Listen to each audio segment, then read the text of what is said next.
I am Srikant Adhikari of Rajkamal Saraswati Vidya Mandir, Dhanbad. Today I will start a new chapter of accountancy of 12 commerce, retirement of a partner. Retirement is a situation in which a partner is not able to continue his or her business due to old age or illness. Retirement एक ऐसा situation होता है जिसमें business कोई भी partner अपना business को continue नहीं कर पाता है और उसका वजह उसका ओल्ड एज या तो इलनेस होता है. When a partner is retired the firm faces the number of problems. जब कोई पार्टनर रिटायर करता है तो जो पार्टनरशिप फर्म है उसमें कुछ प्रॉब्लम आ जाता है. तो वो प्रॉब्लम क्या क्या है? First, calculation of new and gaining ratio. सबसे पहले न्यू और गेनिंग रेशियो का प्रॉब्लम आएगा. ट्रीटमेंट ऑफ गुडविल, जो हम लोग एडमिशन या change in profit sharing ratio existing in all partners में किए थे, यहाँ कुछ अलग होगा treatment. Distribution of accumulated profits and losses, same admission के जैसा ही रहेगा. Revaluation of assets and reassessment of liabilities, ये भी सेम रहेगा. पेमेंट टू रिटायरिंग पार्टनर, इसको बताना है. और लास्ट, एडजस्टमेंट ऑफ कैपिटल. तो इसमें हम लोग देख रहे हैं कि टोटल 6 प्रॉब्लम्स है. 6 प्रॉब्लम्स को अगर हम लोग सॉल्व कर देते हैं बारी बारी से तो ये चैप्टर कंप्लीट हो जाता है. 6 प्रॉब्लम्स से कुछ प्रॉब्लम्स ऑलरेडी हम लोग कर चुके हैं एडमिशन या उसके पहले का चैप्टर में. अभी मैं आपको बारी बारी से बताऊंगा.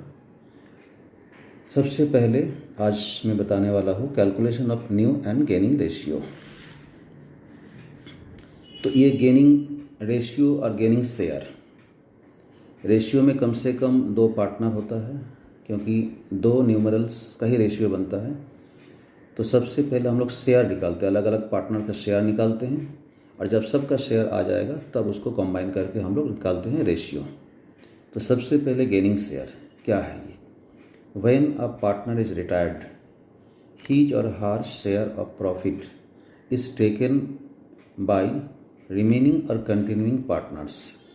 The share which is taken by remaining partners from the retiring partner is known as gaining share. So gaining share equals to new share minus old share. इसमें क्या है कि जब कोई पार्टनर रिटायर करता है उस रिटायरिंग पार्टनर का जो भी शेयर ऑफ प्रॉफिट होता है उससे रिमेनिंग पार्टनर यानी ए बी सी में अगर सी रिटायर कर गया तो ए और बी जो रिमेनिंग पार्टनर होगा उसके शेयर को ले लेगा. तो जो शेयर वो लेते हैं रिमेनिंग पार्टनर्स रिटायरिंग पार्टनर से वही शेयर उसका गेनिंग शेयर होता है.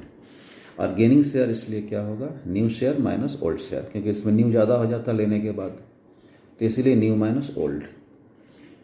Then new share after gaining the share of profit by the remaining partners from the retiring partner the total share left for the remaining partners is called new share. यानी gain करने के बाद share of profit gain करने के बाद remaining partners का retiring partner से जो टोटल शेयर उन लोगों का हो जाता है वही शेयर हो जाता है न्यू शेयर. इसलिए न्यू शेयर का फॉर्मूला क्या है? Old share plus gaining share, क्योंकि न्यू ज़्यादा हो जाएगा. अगर गेन कर रहे हैं तो ऑटोमेटिकली न्यू आपका ज़्यादा होगा. अब ये जो दोनों मैंने बताया न्यू और गेन, दोनों रेशियो को हम लोग बारी बारी से अलग अलग सिचुएशन में बताएंगे. टोटल इसमें 3 सिचुएशन है. एडमिशन में भी 3 सिचुएशन था, इसमें भी सेम 3 सिचुएशन है. First, when the relative ratio between the partners remains unchanged. Relative ratio यानी ए बी सी में अगर सी रिटायर कर जाते हैं तो रिटायर करने के बाद ए और बी का जो रेशियो होगा पहले जितना था आज भी उतना ही रहेगा.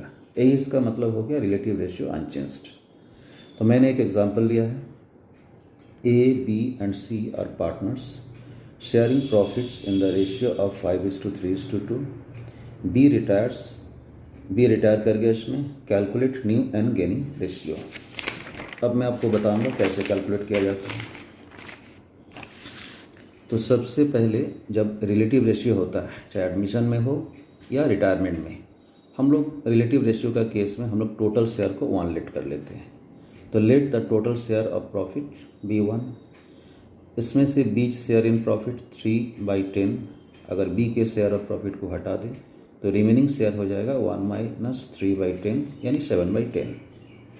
अब ये 7/10 जो है, इसमें ए का कितना है, आउट ऑफ 7/10 एज शेयर 5/10 और आउट ऑफ 1, क्योंकि अभी 1 है टोटल, इसलिए आउट ऑफ 1 जब होगा तो हम लोग इसमें 5/7 करेंगे। सिमिलरली आउट ऑफ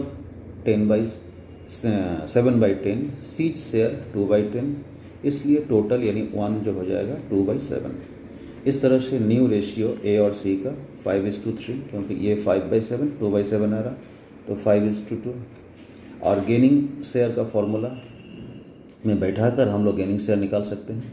तो gaining share equals to new share minus old share.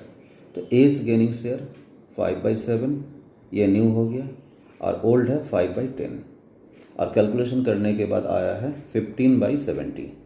Similarly C's gaining share 2/7 minus 2/10, और कैलकुलेशन करने के बाद आया है 6/70।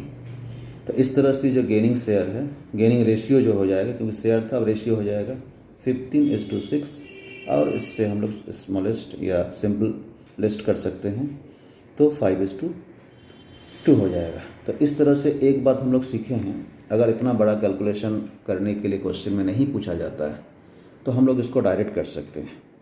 डायरेक्ट का मतलब क्या है, जैसे मैंने बताया है ABC 3 पार्टनर है 5:3:2। अगर B रिटायर कर गया तो B रिटायर करने के बाद अगर B को हम लोग हटा देते हैं फर्स्ट केस में, तो बच जाता है A और C।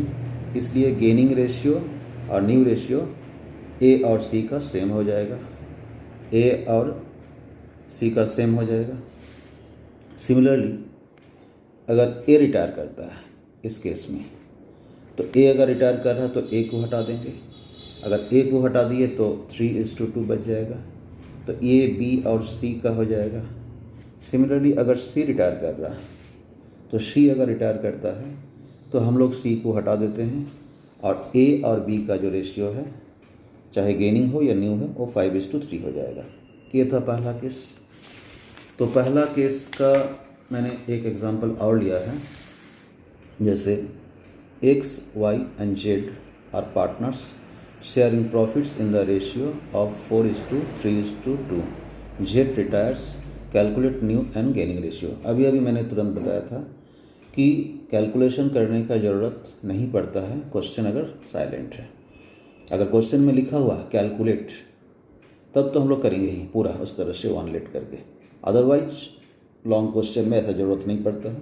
तो ओल्ड रेशियो दिया हुआ है X, Y और Z का, इसमें Z रिटायर किया, आप Z को हटा दीजिए, तो गेनिंग और न्यू रेशियो जो हो जाएगा X और Y का, वो 4:3 हो जाएगा। ये केस 1 था।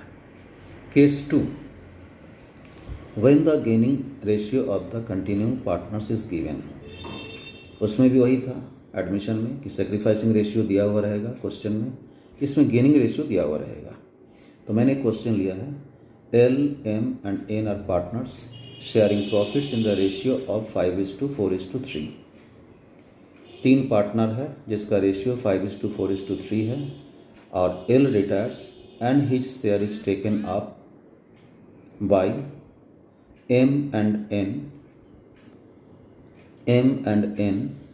in the ratio of 2:1। Calculate new and gaining ratio. इस क्वेश्चन में रिटायर कौन कर रहा है, L, और L का शेयर कितना है, L का शेयर 5:4:3 यानी 5/12, तीनों को ऐड करके, which is taken up by M and N, यानी L के शेयर को M और N ले रहा है। ले रहा मतलब वो गेन कर रहा है, इसलिए M's गेनिंग शेयर 5/12, क्योंकि इसमें गेनिंग रेशियो दिया हुआ है 2:1, 5/12 इंटू 2/3 यानी 10/36। Similarly N's gaining share 5/12 into 1/3 यानी 5/36। ये तो गेनिंग रेशियो आ गया सेम 10:5 यानी 2:1। इसलिए न्यू शेयर का फॉर्मूला में बैठाकर हम लोग न्यू रेशियो निकाल लेंगे। New share equals to old share plus gaining share. तो एम्स न्यू शेयर, एम का ओल्ड क्या है 4/12 और गेन कितना किया है 10/36, यानी 12 + 10/36 यानी 22/36, ये हो गया एम का। सिमिलरली एन का ओल्ड 3/12 है और गेनिंग है 5/36 और कैलकुलेशन करने के बाद 9 + 5/36 यानी 14/36। इस तरह से न्यू रेशियो 22:14। अगर हम लोग सिंपल करें इसको, सिंपलेस्ट फॉर्म में लाएँ तो 11:7 आ जाएगा। और गेनिंग रेशियो ऑलरेडी दिया हुआ है 10:5 यानी 2:1। इस तरह से केस 2 हो गया। और एक केस इसमें है जो उसमें भी था, उसमें क्या था कि कोई एक पार्टनर पूरा सेक्रीफाइस करता है, और इसमें भी है कि कोई एक पार्टनर पूरा एंटायर गेन करता है। When the entire gain is taken up by only one partner, पूरा एंटायर गेन करेगा एक ही partner. A, B and C are partners sharing profits in the ratio of 3:2:1. C retires and his share is taken up by B alone. यहाँ लिखा हुआ है कि C retire किया है और C के शेयर जो है B ले लेगा। तो B ले रहा तो ऑटोमेटिकली B का ही गेन होगा। कैलकुलेट न्यू रेशियो, इसमें तो गेनिंग रेशियो निकाल नहीं सकते क्योंकि रेशियो में कम से कम 2 न्यूमरल्स का रिलेशन होना चाहिए। तो C's share in profits 1/6 which is entirely taken up bye B alone, इसलिए B का जो गेनिंग शेयर होगा वो 1/6 हो जाएगा।